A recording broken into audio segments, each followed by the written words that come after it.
Hi, welcome to another half-hour organizing project.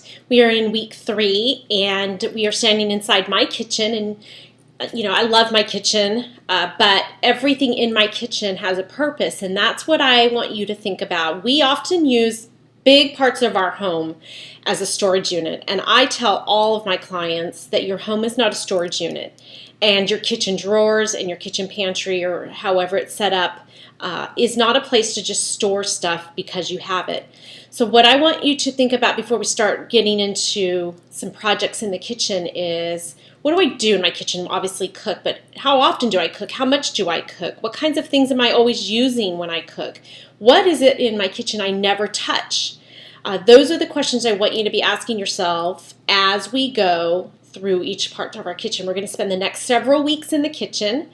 And today we're going to start with a kitchen drawer. Just one drawer. If you get really excited about doing this and you go on to other drawers, fine. But our goal in today's project is just to pick a kitchen drawer that you want to organize and do that one drawer. All right, and so I'm going to just give you an example. What I opened up was my kind of slotted spoon spatula drawer.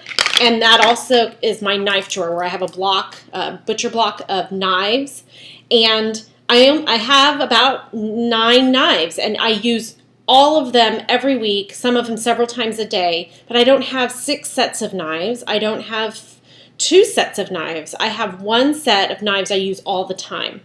Same with things like slotted spoons and spatulas.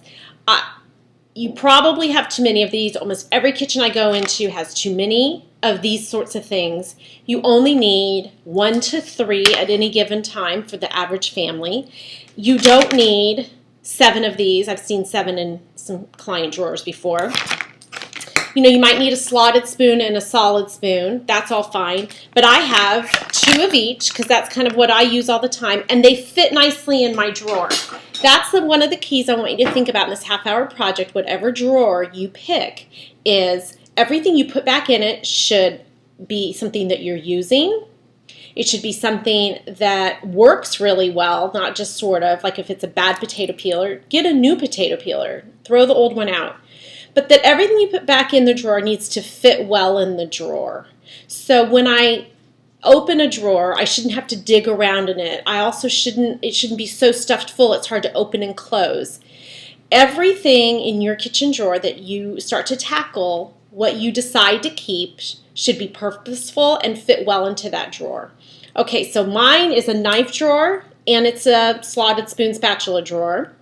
And then that's the only drawer I want you to work on, is pick one and then do that and start to tease out. You're going to have a big donation pile because there's probably things in there that you haven't seen in a while. There might be paper and matchbooks stuck in with your silverware, rubber bands and little zip ties stuck in with your cooking utensils. So start to tease all of that out. On this half-hour organizing project, you are to pick one drawer in your kitchen, not the junk drawer, by the way. Don't pick the junk drawer, but a real working drawer. And I want you to start to get rid of some stuff and then organize it. I'd love for you to take a picture and upload it to amy@amyvolk.com. I'd love to see that, or put it in the comments section of the blog. Okay, let me know how it goes. I look forward to seeing you back in the kitchen next week.